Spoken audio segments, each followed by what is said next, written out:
and just really quickly introduce ourselves. The woman that needs no introduction, because you've seen her literally everywhere since the beginning of this event. And my NorCal counterpart, this is Jen Galanado, Regional Affairs Director of Region 2. Well, I shouldn't have to give Sarah too much of an introduction because she is my SoCal counterpart, and she's the very chair of the Caucus Committee. So, therefore, ladies, gents, and non-binary friends, please give it up for none other than Sarah Layla, the Regional Affairs Director of Region 10, who is also a student at Grossmont College. So, right back at you. We're so cool. We're so cool. All right. Well, that's who we are, and let's really quickly go over the basics of the workshop and what we want you guys to take away from this session. So we have 3 objectives for you guys. The purpose and the function of a caucus within the SSCCC. We want you guys to walk away knowing what a caucus is, what they function, and what they do within those caucuses, as well as the purpose of the Caucus Committee, which is us. I am the chair, and Jen is the vice chair of the Caucus Committee, and our relationship with the caucuses and how we work in tandem with one another. And our last objective for today is how to create a caucus and maintaining it. Maintaining a caucus is a lot of work, and leaving this workshop, we want you all to have that toolkit and that knowledge to go off into the future. And if you decide to create a caucus, you'll know where to get started. And I hope everyone can hear me. I'm sorry, I'm trying to project as much as I can. So, thank you. All right, so really quickly, the purposes of caucuses and the Caucus Committee. A caucus, consider it kind of like a club. It's kind of a group of like-minded students that are looking towards achieving one common goal or one common objective. So let's say, for example, we want to work towards a resolution, or in regards to maybe, I'm sorry, I'm like blanking on the word, sustainability. Joining the Sustainability Caucus, which is a caucus that we do have, would help you work towards that goal. And it has a lot of people that are working towards sustainability as well, which is kind of the purpose of the caucus. It's a group basically working towards one common goal. A caucus does not have any fees associated with it. It is not sponsored or chartered by the Student Senate, so there are no fees associated with it. Additionally, caucuses are advised under the direction of us, which is the Caucus Committee. We kind of act as your advisors. I see that the slide is a little incomplete. That's my fault. Sorry, y'all. Didn't have enough coffee when I was making that. But just to finish off that sentence, the Caucus Committee shall be the liaison between the caucuses and the Student Senate. But yeah, essentially we're kind of like your advisor in a sense. So let's continue with that. All right, I'll let you take this. So why join a caucus in the first place? Now that you already kind of have an idea of what their purpose is and what their function is, why join one? So as a caucus, you are actually an independent body, and as an independent body of the SSCCC, you are able to do 3 things, and they are not limited to these 3 things. Please let it be known that. And they are the following. The first one being sponsor and or even submit resolutions to the General Assembly to adopt. For example, the Women's Caucus has actually submitted several pieces of legislation. If you look at our most recent resolution packet from last term during the 25th Annual General Assembly. If you were a delegate, you might be familiar with this. If this is the first time you're ever hearing about it, that's absolutely fine. The resolution that the Women's Caucus actually put out there was regarding menstrual equity, accessibility, and sustainability. Student Trustee Caucus also put out 2 as well. I can't remember off the top of my head, but I do know I have the resolutions chair in the room as well, Jack Hill, the Regional Affairs Director of Region 1, who can also probably remind me later what those are. So caucuses can submit as many or as little as they want, but they can also sponsor them. And when they sponsor them, they are just basically saying that we are in support of whatever this resolution is. For example, the Women's Caucus, again, it was a caucus that I was once a part of. They actually sponsored the gender studies resolution that was created, again, during the same time under the 25th Annual General Assembly. The second part being is providing a support system for like-minded students while also empowering them. When you're creating a caucus, you're looking for strong people who can best represent this caucus. Like my co said, in it, students are able to go and find any forms of advocacy that they find fit to a matter that they are most passionate about. This is a safe space for also students to also connect and network with each other. That's the beauty of having caucuses. And again, it's somewhat like a club, but not exactly too much. So there is leadership amongst the caucuses as well. There is, depending on the caucus, because no two caucuses are alike, there is the president or the chair, the vice president or the vice chair of the committee, or not committee, excuse me, caucus, the secretary and treasurer. It really is up to the caucus, because once they elect that leadership, these are the very students who serve as the executive membership to help empower and, what's the other word I'm looking for? Empower and inspire our students who are in these caucuses. And the third, but also not the last point, but is the most crucial point, is that these caucuses strive to continuously improve and achieve caucuses' strategic goals in better guiding the Student Senate on issues that pertain to the California Community College system. So as the Student Senate for Caucasian Community Colleges, we've got a lot going on our plate. There are 40 billion issues that we wish we could all cover, but unfortunately we just don't have enough students nor bodies to do that. There are 26 directors, including the executives, and the regional officers, so that puts you at what, I believe, if I have the math right, someone double check me, like around 50, 60 people within the SSCCC plus our staff. So that really puts us at around 65, 70-ish people. If I hopefully have my math right, I probably don't. This is why I don't. I should probably join the STEM caucus, because I could probably learn a thing or two from them. So in these capacities, again, we can only do so much and touch so much on these issues. That's where caucuses come in. They can come in and say, hey, we see that climate change is an important thing that we need to do. So therefore, the Sustainability Caucus is going to come in and say, let's do a reduce, reuse, recycle program, the 3 R's, which is something that I think they're working on right now. So hopefully we'll hear more about that. So you're wondering, what caucuses are recognized by the board of directors at this time? As of September 2021, the Student Senate for California Community Colleges has recognized the following caucuses. That is the Asian Pacific Islander, or the API caucus, the Black caucus, the Fizzy caucus, or, oh, help me with my co-presenter. Formerly incarcerated system impacted student caucus, the Latinx caucus, the Spectrum caucus, STEM caucus, student trustee, sustainability, and women's caucus. Also, I'd like it to be noted, as this is crucial and important, the ones with an asterisk on them are ones that are any of the following. They do not have executive membership, so we are seeking members to be elected into those roles once the first meeting of that caucus is held. They do not have a point person at this time, therefore they have been recognized by the board of directors, but no one is recognized as a point of contact in order to get students to meet so we can elect membership, or simply there is no caucus liaison at this time in order to help with the membership and outreach purposes, which we'll touch upon later. So these are our caucuses that are active at this time. And if you don't see a caucus that's on there, we actually do have a few recommendations that you can look to on your left-hand side. As of September 2021, again, the following caucuses have not been recognized by the Student Senate for California Community Colleges, but have been recommendations through what was once the Caucus Oversight Subcommittee from last year, before the Caucus Committee became a separate statewide committee of its own. And that is the Disabled Caucus, the International Students Caucus, the Veterans Caucus, and the Student Athlete Caucus.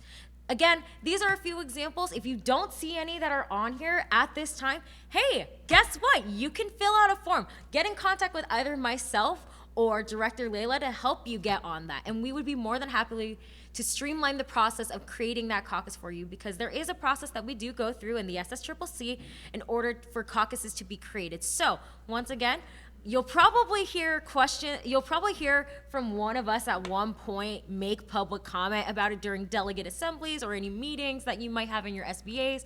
It's because we find caucuses such a crucial and important part of what we do in the SSCCC. So with that, I'm going to actually pass it back over to Director Layla to kind of give you a lowdown of the timeline. So take it away. Thank you so much, Rad Galanado. I really do appreciate that. And I'd just like to add on as well, help us hear you. Caucuses are how we hear you guys. That's the biggest, most crucial thing. We can't hear you guys until you start making your voices heard. So caucuses are one of the best ways to help make that happen. But here it is, caucus creation timeline. In case anyone is interested in creating a caucus, first you would have to submit an application to myself, the caucus committee chair, on your interest in creating that caucus. But before that, you would also have to have 12 members minimum across 4 different colleges across 2 different districts. That's a little confusing, I know. It took me a while to wrap my head around it. So let's say, for example, you have 4 colleges. I'm going to list them from my region because I remember them. Grossmont, Cuyamaca, San Diego Mesa, and San Diego Miramar. Let's say you have 3 students from Grossmont and Cuyamaca. That's already 6 students from the same district, and that's 2 different colleges. And then you take maybe 3 more from Mesa and Miramar. That's 6 more from 2 different colleges from another different district. So you've already fulfilled the requirements. So that's 2 districts, 4 colleges, 12 students. Please let me know if that didn't make sense. I'd be more than willing to break it down some more if it didn't. But after that, after you have your members, after everything's been settled, submit that application to myself. And after I've received it, we will review it at the caucus committee, and then it will be forwarded to board of directors, and that is where we will discuss it for approval. And once it has been approved, we will notify the members of the caucus that, hey, your caucus has been approved. You're ready to start meeting, and you are officially recognized by the board of directors. That means, you're officially a caucus. You're more than ready to start sending out agendas, start having your meetings, and start taking action as well, because that's the biggest thing and the most amazing thing you can do in a caucus is take action and do that work. And I see we have Lauren Sanders, the chair of the Black Caucus, so it's good to see you. Would you like to make any comments on a caucus? Really quickly, let me just get through the presentation and then I'll have you make your comment, okay? Thank you. All right. So, and really quickly, your official steps as a new caucus, once you've been approved by the board of directors, your liaison will be appointed, and then we will be in contact with that liaison through caucus committee with the caucus chair, which is myself. We will hold elections for you guys, meaning we'll determine a date and time where everyone can meet, and then we will have your elections to determine your chair and your executive board as well.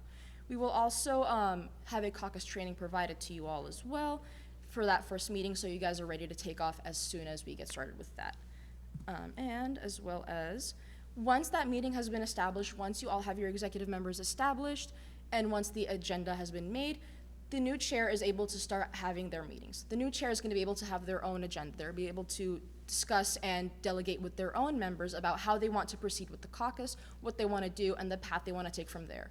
At that point, the caucus committee kind of takes its hands off of the caucus, and we can advise, but we can't necessarily tell you what to do, if that makes sense. Again, we are advisors. We're not really controlling or trying to have a grip on the caucuses. We are just there to help you guys and support you guys with what you need. If the caucus does not have any policies or procedures, you can work with us, the caucus committee, to help develop some. We're actually in the process of developing an elections recommended policy for some of the caucuses to follow, because I believe, please correct me if I'm wrong, only student trustee and women's caucus have a elections policy. STEM caucus is also in the process of making one, and Black Caucus is also in the process of making theirs as well. So it's 4 caucuses that have that at this time. Again, those 4 caucuses are the Black Caucus, the STEM, Student Trustee, and Women's Caucus that have policies. Only 2 of them are made available on the website at this time, and that is the Student Trustee and Women's Caucus. But they are a little bit outdated. I believe the last time they were looked at was in 2019, so they are going to go under an annual review. Awesome. Thank you so much for that. But we do have our caucus also called, oh, wow, I am so sorry. I have not had my coffee for today, and you can all tell.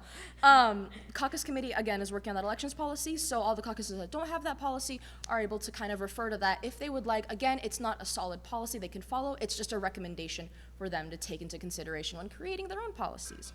And promoting your caucus to increase membership. Again, the biggest thing you can have in a caucus is membership. You need those members to have that friction, have that momentum, and to get things going. Because again, action, you can't take action unless you have members. And membership is so crucial, and especially in these unprecedented times. We don't know where things are going, and having your caucus membership and being able to take action in those meetings towards one common goal can really bring about so much within not only the region, but the state itself. There's so much going on, and there's so much work to be done, and caucuses can really bring out the best in that work. But I will hand it over to my to talk about membership. All right, let's talk about membership. And this is the part where, let's be frank, caucuses and also the entirety of the state is struggling when it comes to our student leadership. We are seeing what we are calling an immense student engagement and Whew, that's a tongue twister. Student participation and student engagement drought. Now, we say this is because it is important and crucial in the work that not only the SSCCC does, but also our caucuses do as well. Membership is crucial. We state this here, even on this slide, that membership of any caucus is as important as the members are the sole reason for the caucus being created. Any member of any caucus is allowed to do any of the activities listed below. And again, these are just a few of the activities, not all of the activities. No caucuses are limited nor forced to only go to only these ones. So these are just a few that we actually compiled. So one, that is attending caucus meetings and participating in events.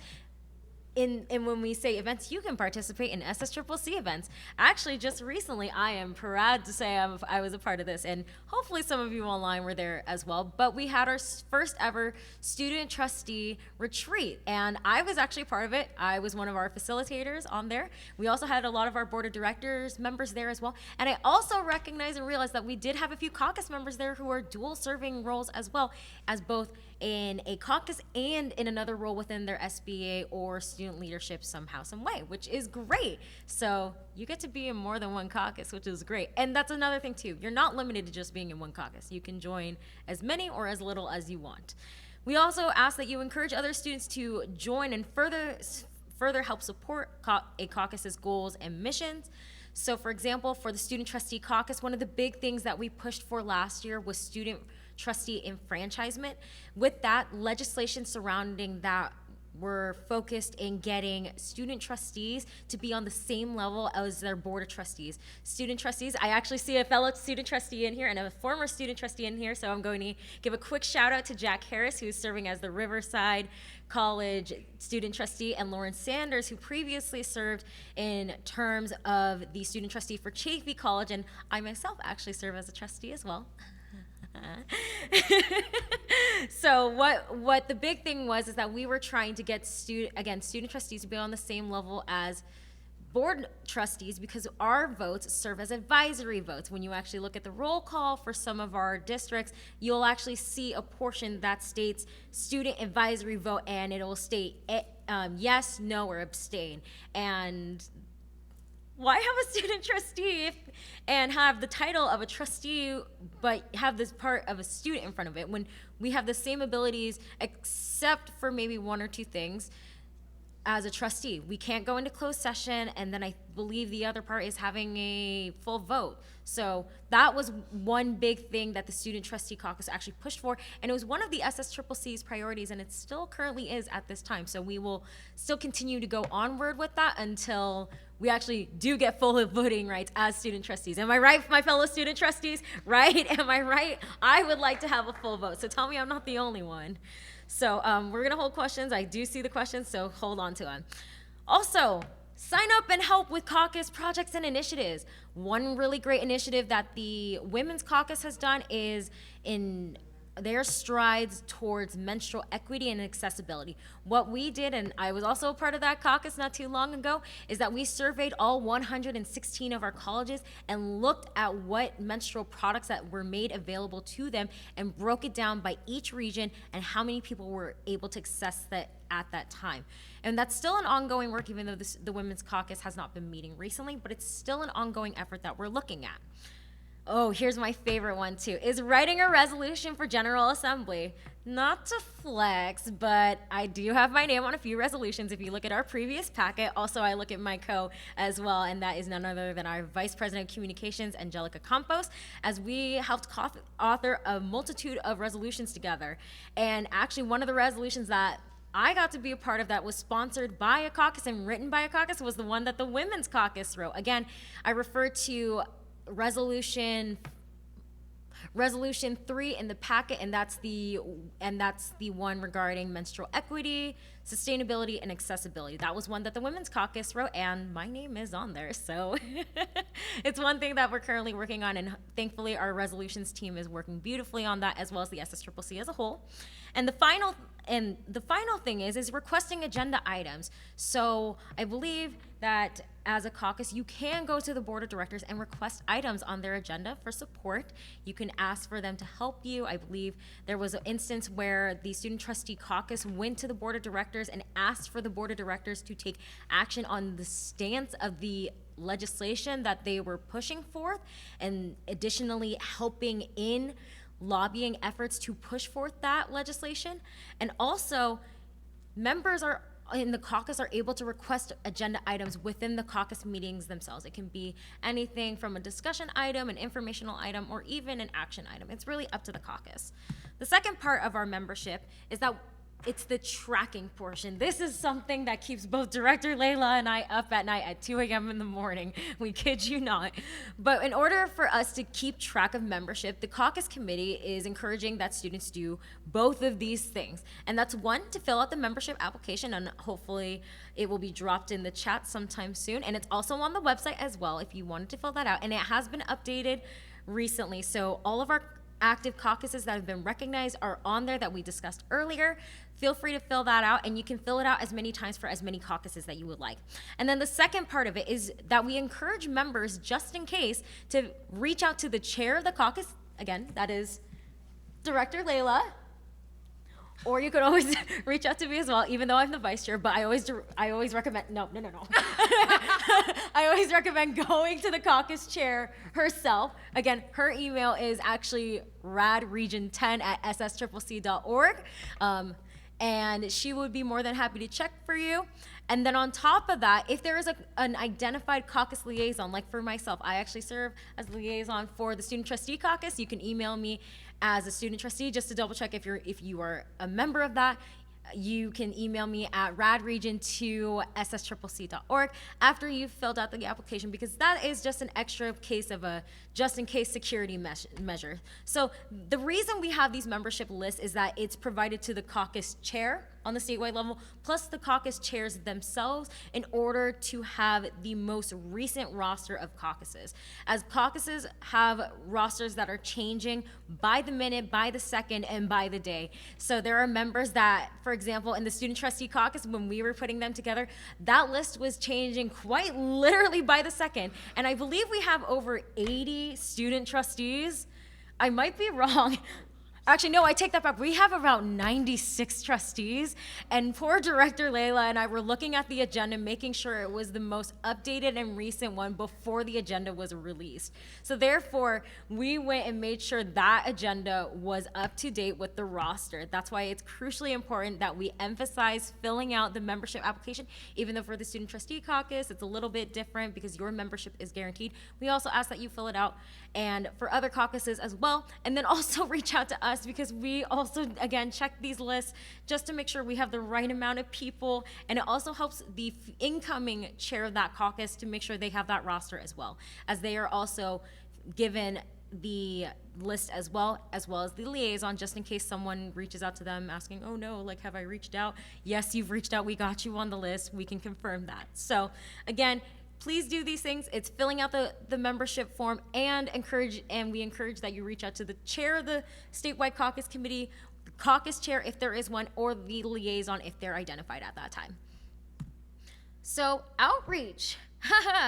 Outreach goes hand in hand with membership, and we've given you a few ideas to take from us. So you're doing one right now. We're in an SSCCC event right now, and that is professional development and General Assembly. General Assembly is coming up in April, so if you want to create a new caucus for next term, you can create one in the springtime. You will need to fill out new forms for that, just so we can recognize you as a new caucus by then. So, and this also isn't the last event, I would like to say. Professional development and General Assembly just happen to be one of our bigger events, but this isn't the only SSCCC event. We have retreats, we have online webinars and conferences, and even our delegate assemblies. I consider those as events. You can go to those as well. Our next form is through social media. All of us have social medias.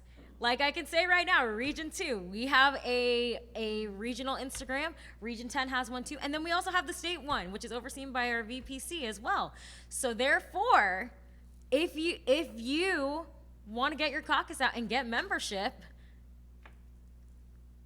you can create your own social media page and tag at SSCCC_official, and we'll repost it, right? Am I right, VPC? That's what I thought. Additionally, you are able to create your own pages. I've seen a few caucuses in our past since our inception create their own web pages. I think there's still one for sustainability when they were created, first created back in not even 20, but 2008.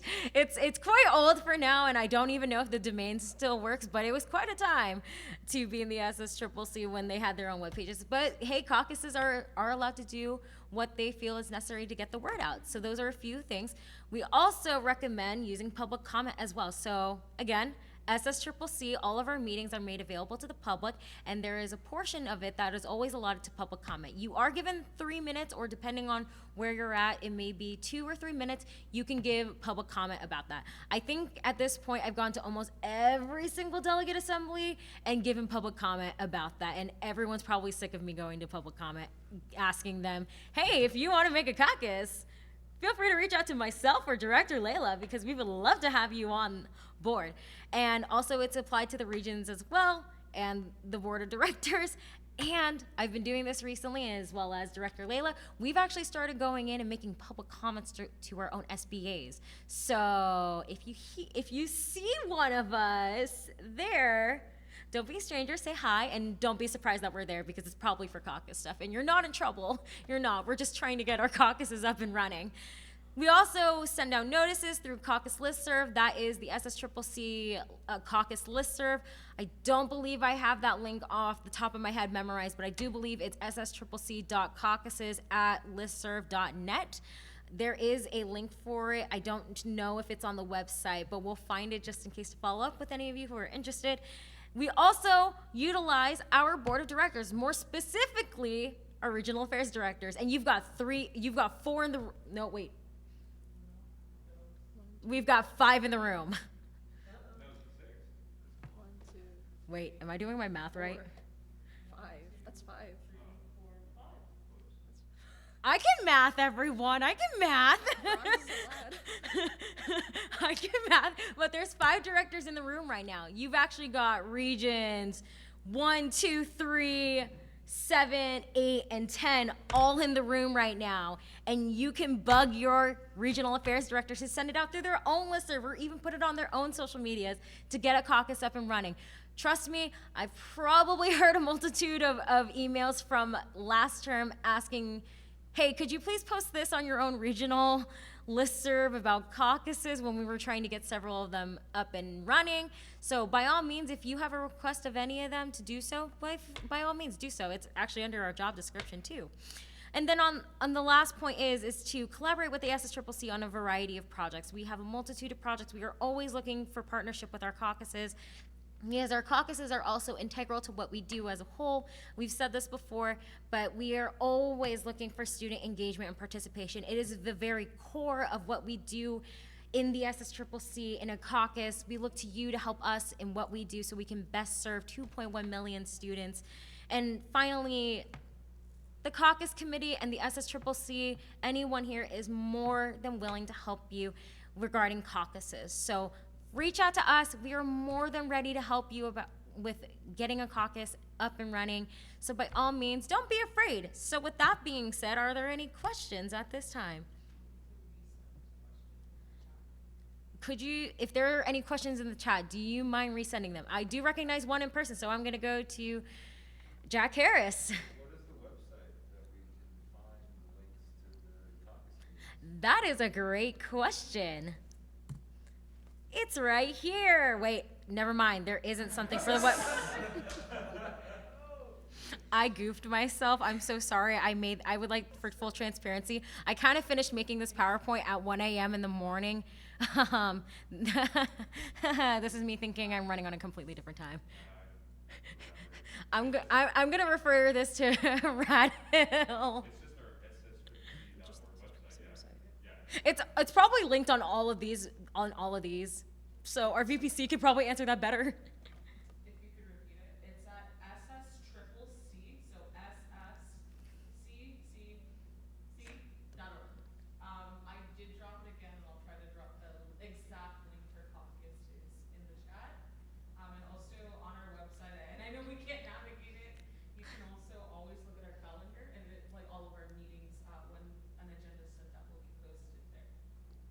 There's always. For the people online, you might want to repeat that. Yeah, so for those of you online, there is a page on our website dedicated to it. If you just go to, I believe, what we do, it should be the first thing that pops up. There is another sidebar that goes into it. Just click the main one that says Caucuses. It will take you to that page, and it will take you to the application, the form, the interest stuff, and even several other documents, as well as showing you which caucuses are active, which ones are not. And then from there, you can find any other additional information pertaining to caucuses. Shoot. Mild correction, it's get involved, caucuses now. I'd like to retract my previous statement. It is under get involved. You can tell I'm running on very little energy and have had no coffee for the past 48 hours, everyone. Thank you for being patient. We do have one question Shoot. earlier. Just please repeat it. Shoot. How do you get a caucus reactivated? So beyond the process, what Yeah. advice you have on caucus reactivation and getting students engaged in those caucuses? Okay. Take it. So it was about caucus reactivation, right? Okay. So it depends on if the caucus is already recognized. I'm assuming it's already recognized. That would be just at that point, you would have to try to advertise and get people in that caucus, try to get those members as much as possible. You need to have those members in order to have that activation. The biggest thing is just advertising and letting people know that the caucus is here and that this is what we're going for. And again, that's what the caucus committee is here to help you with as well. We can also help advertise. We can go to SBAs, we can go to delegate assemblies and let them know, hey, there is a caucus looking for membership and they want to be more active. Here's the link, here's who you can contact, and then they can kind of just communicate, and that's how they can reactivate. That's how they can also have their agendas sent out. They can also begin crafting agendas. This is if they're already recognized by the SSCCC Board of Directors. I have a question. Yes. Do you have to hold like a specific position, like a trustee or a senator, or even be like an SBA, or can you just be like an ordinary student to start a caucus? So it depends on the caucus, actually. So for example, some caucuses already have a set membership already. So for example, I'll take the student trustee caucus. If you are a student trustee, you automatically are granted membership into the student trustee caucus. Like myself, I already have membership in the caucus because I'm a trustee. I hold that position. So therefore, that's why I'm in the student trustee caucus. If you are not a trustee, you are more than welcome to attend those meetings. You just are unable to vote. So that's that. But in creating other caucuses and whatnot, you don't have to hold a position at all. There's no requirement in anything that states that you have to hold a certain position to join it. Although I do caution with creating certain groups of caucuses relating to a position. The reason why the student trustee one was created is because student trustees wanted to hear from each other, and they're all around the state. So we wanted to hear directly from each other, and therefore that's why they were created. Now, here's the other thing.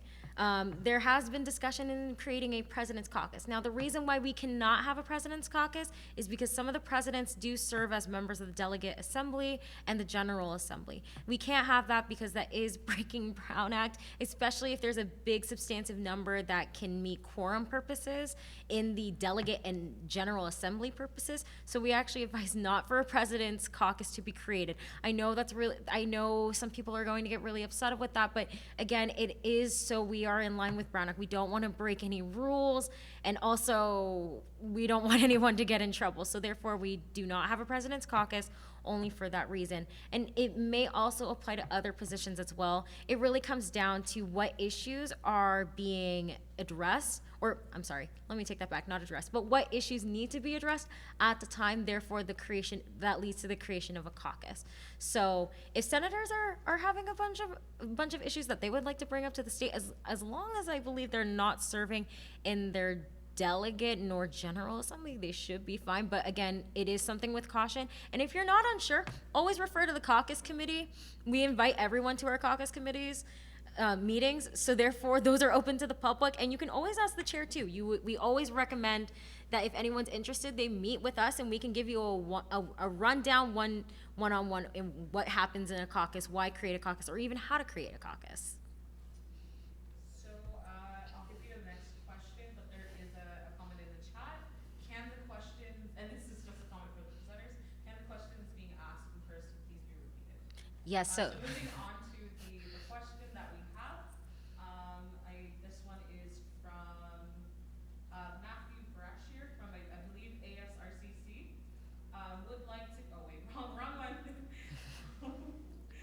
It's been a long day, everyone, so hold, please. Actually, the next question was from Heather Grant. Mhm. How our system impacted students defined, but I think that was also mentioned in the chat as well. I just wanted to kind of emphasize that. Like system advantage. Okay, so I think on the same topic as earlier, reactivation, Mhm. how do you know, get students engaged for new caucuses? I think, you know, we know what the process is for currently active caucuses and currently recognized caucuses. But what are some, you know, tips if we haven't covered that already? Could you repeat the question just a little one more time? I need to like process all that information. It's been a long day, everyone, so bear with us. So, what are some tips for getting students engaged in a caucus that has never been up and running?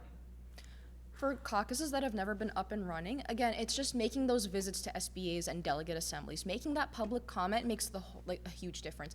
It's basically word of mouth is like the biggest ally you're gonna have in getting those members for that new caucus, especially because it's brand new. Communicating that, hey, this is a new caucus, we're working towards this, that, and engaging that interest with others and communicating it is what's going to be your biggest asset in gaining membership. It's just a matter of communication, making sure that the intent and the purpose of the caucus is well known and communicated.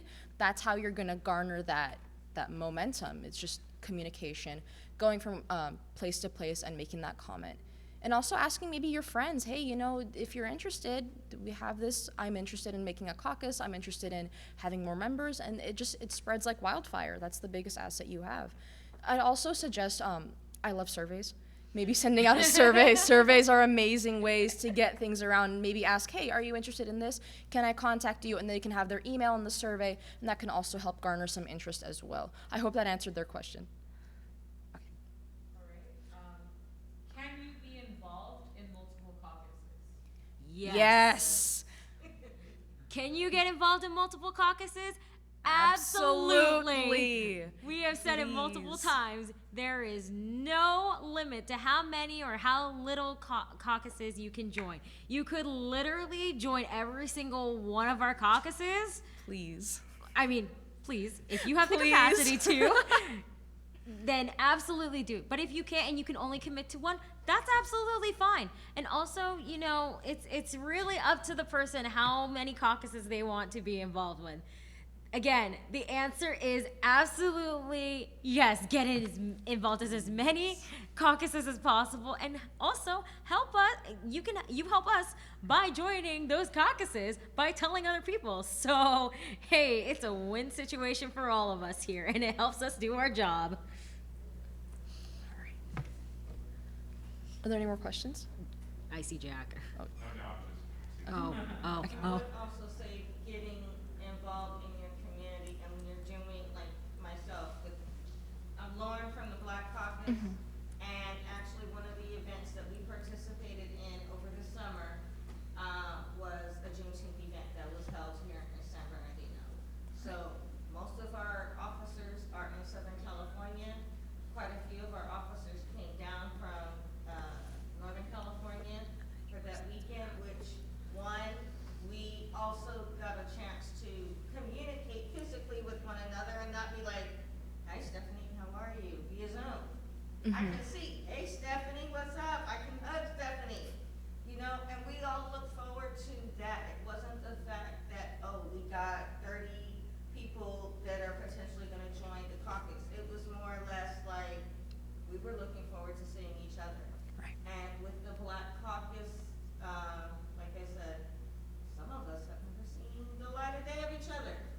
But we are family. That's basically how we are. Hey sis, how you doing? Everything good?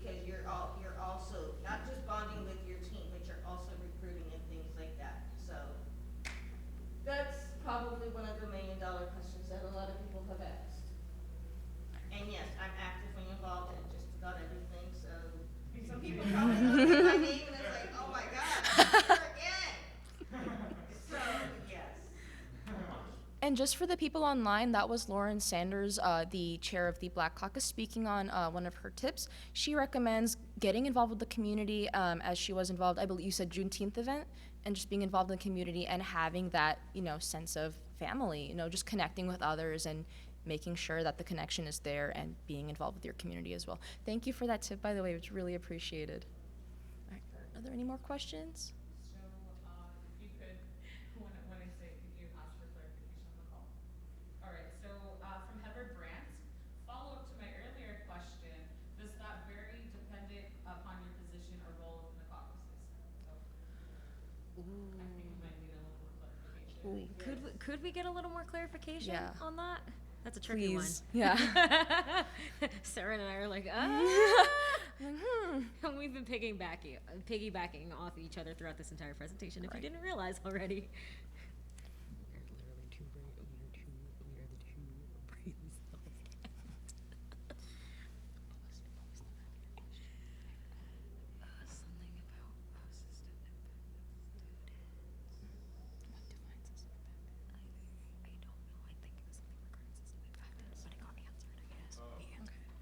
How long do public comments have to be submitted, at least, 3 days before, or public comment process work in these caucuses? So really quickly, we had another question. Do public comments have to be submitted in advance? No. It can be, but public comments are always open during the meeting and in advance as well. It doesn't have to be submitted at any period in advance. You can always come in during that meeting and make your public comment. Again, we let it be noted that that caucuses, while they do serve independently, they also serve in a, what's the word I'm looking for? In a capacity where the SSCCC cannot. So again, you don't have to submit a public comment early if they're meeting online, but it's always recommended. You can always reach out to the chair, and the chair's email is always listed on the website. So you can always do that. I think we were still going back Yeah. to the question. The God. student is asking if they could unmute to ask the question. Can we hear them? That's the. We'll refer to our tech support. Okay. We cannot, unfortunately, unmute the student. Or you could turn on the volume on my computer. Would it work? Are you on Zoom? They're on Zoom, yeah. Okay. Another question a lot of people ask is for caucuses, are they, what's the word, are they limited to the 72-hour time frame to post an agenda versus, with student government? Student government, you have to. So if that meeting, like for instance, this meeting is Saturday at 4:30, that means that agenda should have been posted Wednesday at 4:30 for the 72 hours. But a lot of people wanna know, are caucuses also obligated to that? Yes. Caucuses are obligated to posting 72 hours in advance. Yes. Are there any more questions? Yes.